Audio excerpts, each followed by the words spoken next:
जय श्री कृष्णा। राधे राधे। फाल्गुन माह के शुक्ल पक्ष की एकादशी, जिसे आमलकी एकादशी या रंग भरी एकादशी के नाम से जाना जाता है।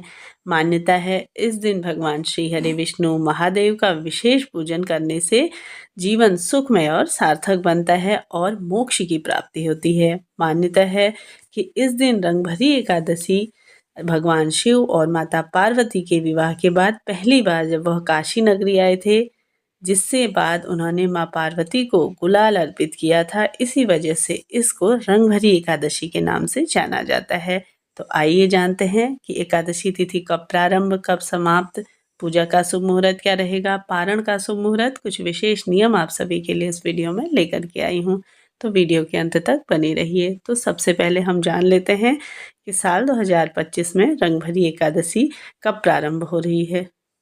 एकादशी तिथि प्रारंभ हो जाएगी 9 मार्च रविवार को सुबह 7:56 पे और एकादशी तिथि समाप्त होगी 10 मार्च को सोमवार को सुबह 7:44 पे। ऐसे में संपूर्ण नियम बताते हैं कि साल 2025 में आमलकी एकादशी का व्रत 10 मार्च दिन सोमवार के दिन ही आपको धारण करना है। के साथ ही एकादशी के नियम 10वीं तिथि से ही प्रारंभ हो जाते हैं। 10वीं तिथि पे ही आप शुद्ध सात्विक भोजन लें और साथ ही अगले दिन जैसा कि ब्रह्म मुहूर्त में जागने के बाद आप सभी को गंगा जल मिश्रित जल से स्नान आदि से करने के बाद भगवान श्री हरि विष्णु का विधि विधान से पूजन करना है। साथ ही साथ इस दिन आप सभी को घी का एक दीपक प्रज्वलित करके अपने व्रत का संकल्प ले लेना है। साथ ही व्रत कथा अवश्य से सुननी चाहिए। पूरा दिन प्रभु स्मरण में बिताते हुए फलाहार और जलाहार से यह व्रत करना चाहिए। शाम के समय में भी घी का एक दीपक जला के कीर्तन भजन इत्यादि करके शाम को जैसा रात्रि जागरण करने का इस दिन विशेष विधान माना गया है। जिस प्रकार से एकादशी के व्रत का पूर्ण फल हमें तभी प्राप्त होता है जब हम द्वादशी तिथि पर सही समय पे अपने व्रत का पारण करते हैं, यानी कि व्रत खोलते हैं। तो एकादशी व्रत का पारण हमेशा द्वादशी तिथि पे किया जाता है। तो द्वादशी तिथि प्रारंभ होगी 10 मार्च को सोमवार को सुबह 7:45 पे और द्वादशी तिथि समाप्त होगी 11 मार्च को मंगलवार को सुबह 8:17 पे।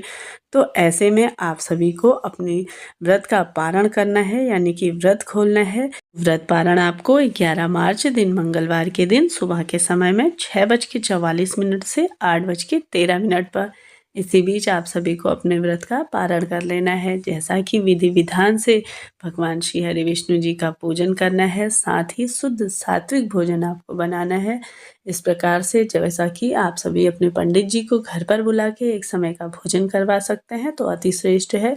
न करा पाने की स्थिति में आप सूखा अनाज और साथ ही कुछ फल दक्षिणा इत्यादि इसमें रख करके एक समय का भोजन अवश्य से ही अपने पंडित जी को घर पर भिजवाना चाहिए। इसके बाद ही आप सभी अपने व्रत का पारण कर सकते हैं।